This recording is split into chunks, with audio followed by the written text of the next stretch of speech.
Today's video is going to be about my last epic read, which was a fantasy novel by Neil Gaiman. It's called American Gods, and it's heavily influenced by mythology, but set in a modern setting. It was published around 2001. Now, this version that I picked up randomly from some charity event years ago happens to be the unabridged version as revealed in the introduction.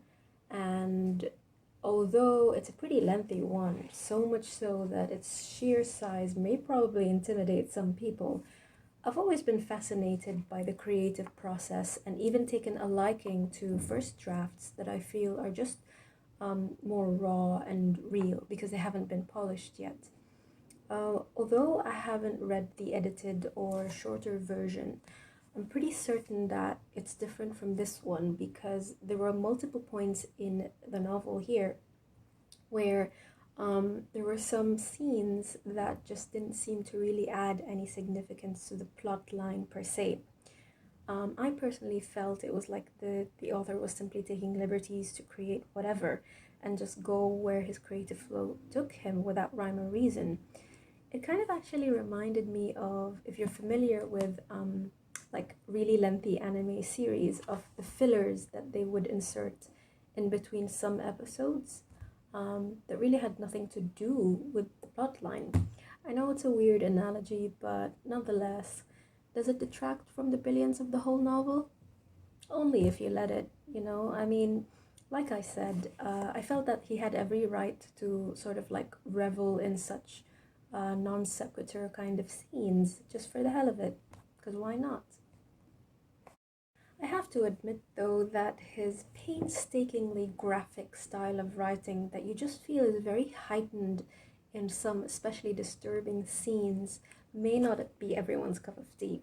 In fact, I was unfortunate enough to have come across one of the first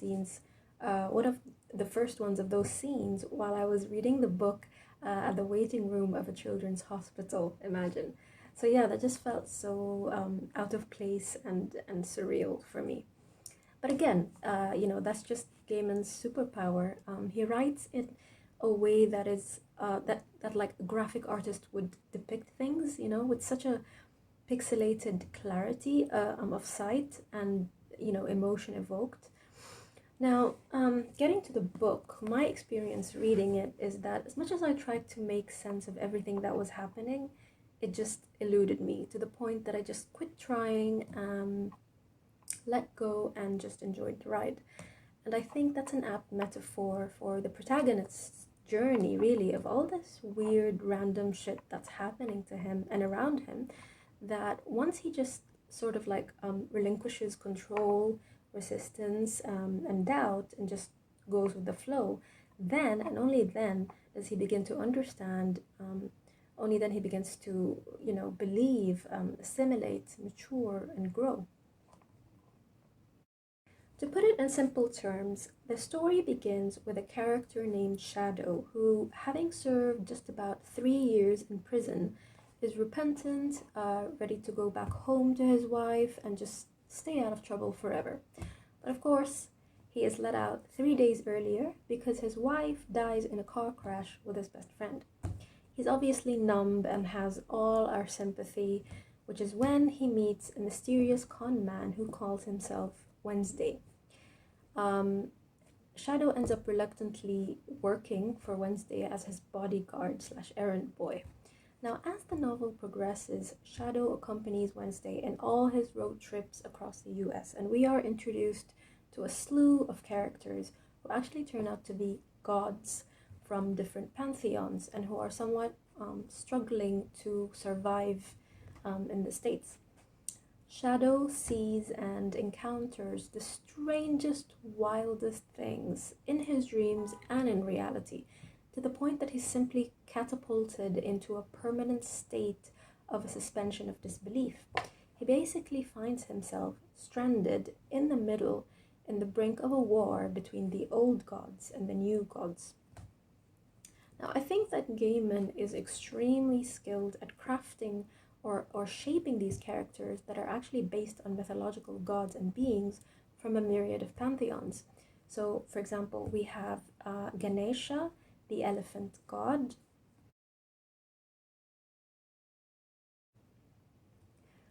Horus, the Egyptian god of the sky. Bilqis, the queen of Sheba. Chernobog and Belobog, the Slavic gods of darkness and light, respectively,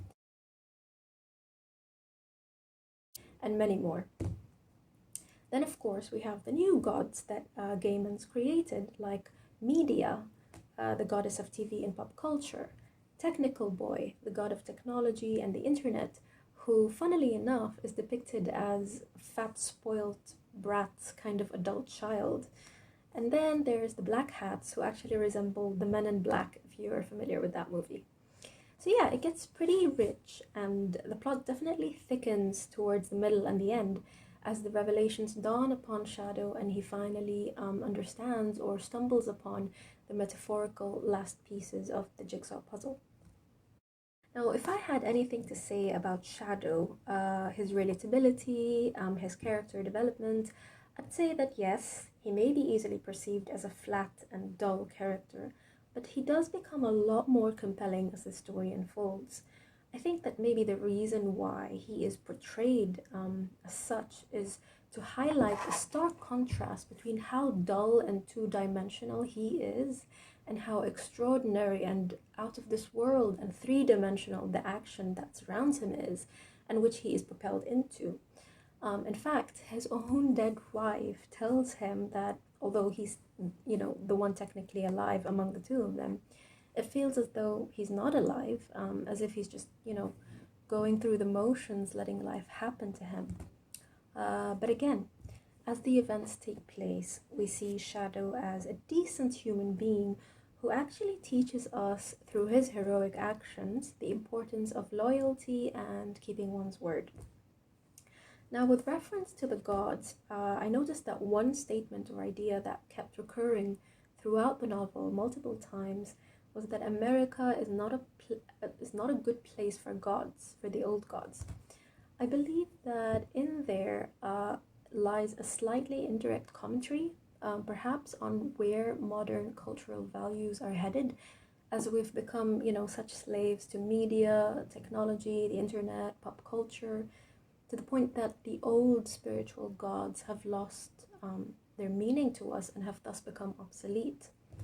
It's definitely food for thought. All in all, a fantastic read. I might even go check out the series. So I'd rate the novel a 4.8 out of 5. Alright, guys, that's it from me. Till next time. Peace.